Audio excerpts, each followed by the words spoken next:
পাঁচটি সোনালী সময় আছে, যে সময়গুলো একজন মুমিনের জন্য, একজন ইমানদারের জন্য অত্যন্ত সুবর্ণ সুযোগ আল্লাহ সুবহানাহু ওয়া তাআলার কাছে তার চাওয়াগুলোকে পেশ করার জন্য, আল্লাহ সুবহানাহু ওয়া তাআলার কাছে নেক আমল করে কাছাকাছি যাওয়ার, আল্লাহ সুবহানাহু ওয়া তাআলাকে সন্তুষ্ট করার জন্য খুব মূল্যবান এই সময়গুলো।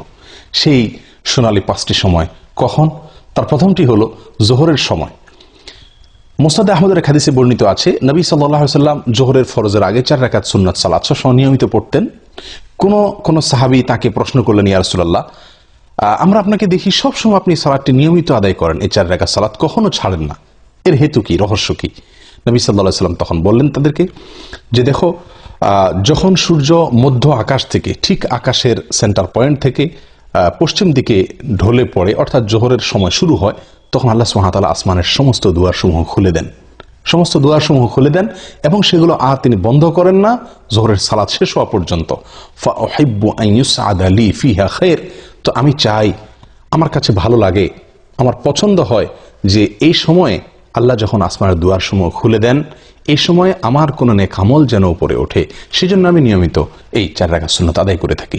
প্রিয় সম্মানিত ভাই বোনেরা, এখান থেকে আমরা জানতে পারলাম যে আল্লাহ সুবহানাহু ওয়া তাআলা আসমানের দরজাসমূহ, দুয়ারসমূহ খুলে দেন, যে সেই সোনালী সময়গুলোর ভিতরে একটি হলো এই জোহরের সময়টুকু, অর্থাৎ জোহরের ওয়াক্ত শুরু হওয়ার পর থেকে নিয়ে জোহরের সালাত শেষ হওয়া পর্যন্ত এই সময়টুকুতে আল্লাহ সুবহানাহু ওয়া তাআলা আসমানের দুয়ারসমূহ খুলে দেন।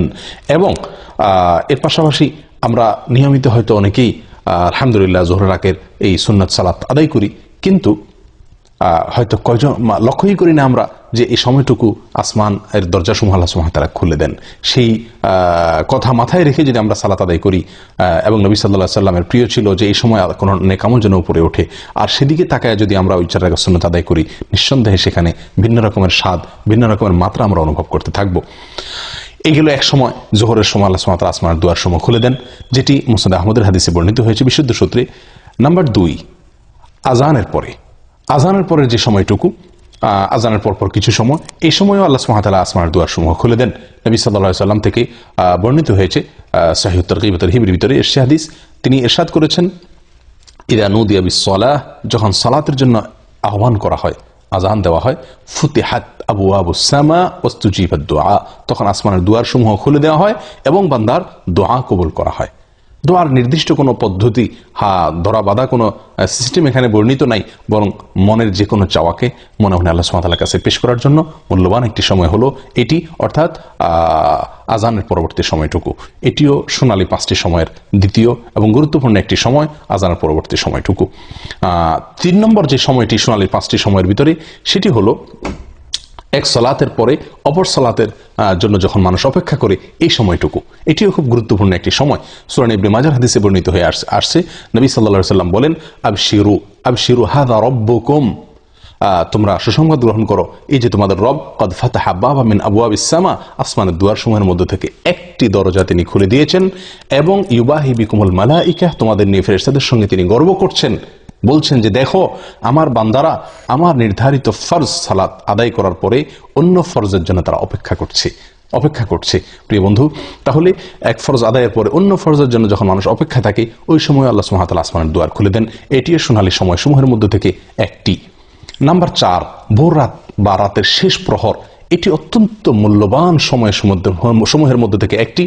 আল্লাহর কাছে বান্দার আরজি পেশ করার, আল্লাহর কাছে বান্দার চাওয়াগুলোকে উপস্থাপন করার, দোয়া করার অত্যন্ত মূল্যবান সময়, বলা যায় সবচেয়ে সেরা এবং শ্রেষ্ঠ সময়।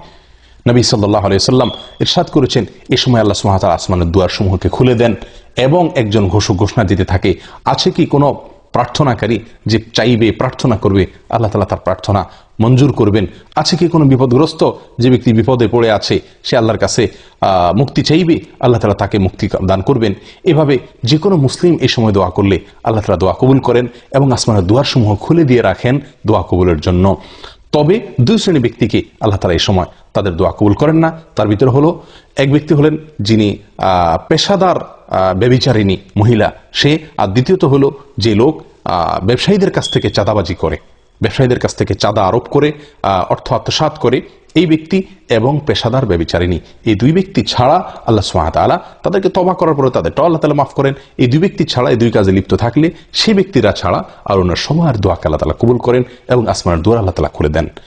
সম্মানিত ভাই বন্ধুগণ, এরপরে 5 নম্বর সোনালী সময় সেটি হলো একটি গুরুত্বপূর্ণ দোয়া, যেটিতে আল্লাহ তাআলার বড়ত্ব, আল্লাহ তাআলার প্রশংসা এবং আল্লাহ তাআলার পবিত্রতা বর্ণনা করা হয়ে থাকে। এই বিশেষ ভাষায় যখন আল্লাহ সুবহানাহু ওয়া তাআলার কাছে বান্দা দোয়া করে বা আল্লাহ তাআলার জিকির করে, তখন আল্লাহ সুবহানাহু ওয়া তাআলা আসমানের দুয়ার সমূহ খুলে দেন, যেটি সহিহ মুসলিমে বর্ণিত হয়েছে। আব্দুল্লাহ ইবনে আমর রাদিয়াল্লাহু তাআলা বলেন, একবার নবী সাল্লাল্লাহু আলাইহি ওয়াসাল্লাম সালাত আদায় করছিলেন সাহাবীদেরকে নিয়ে। পিছন থেকে কেউ একজন একটি দোয়া পাঠ করলেন। দোয়াটি হলো এই: আল্লাহু আকবার কবীরা ওয়ালহামদুলিল্লাহি কাসীরা ওয়া সুবহানাল্লাহি বুকরাতাও ওয়া আসীলা।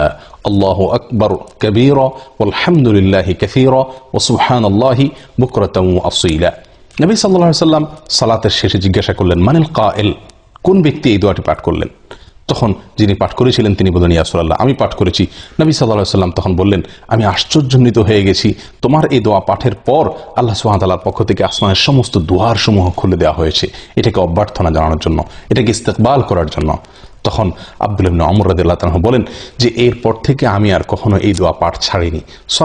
সলাতের বাইরে সবসময় দোয়া পাঠ করা যায়। আল্লাহু আকবার কবীরা ওয়ালহামদুলিল্লাহি কাসীরা ওয়া সুবহানাল্লাহি বুকরাতাও ওয়া আসীলা। আমি আবারও সংক্ষেপে এই 5টি শোনার সময় আপনাদেরকে জানিয়ে দিচ্ছি। তার প্রথম হলো জোহরের সময় শুরু হওয়ার পর থেকে নিয়ে জোহরের ফরজ সালাত শেষ হওয়া, জামাত শেষ হওয়া পর্যন্ত। আর দ্বিতীয়ত হলো আজান যখন দেওয়া হয় সালাতের, 5 ওয়াক্ত সালাতের আজানের পরবর্তী সময়টুকু।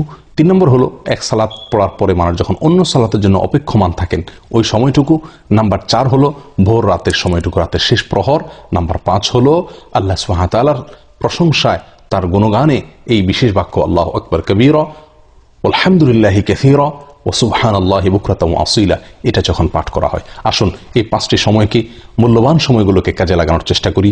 জীবন খুবই সংক্ষিপ্ত, আল্লাহ সুবহানাহু ওয়া তাআলার কাছাকাছি যাওয়ার চেষ্টা করি, নিজের চাওয়াগুলোকে মঞ্জুর করানোর জন্য আপ্রাণ চেষ্টা করি। আল্লাহ তাআলা আমাদের সকলকে তৌফিক দান করেন। জাযাকুমুল্লাহু খাইর ওয়া আখিরু দাওয়ানা আলহামদুলিল্লাহি রাব্বিল আলামিন।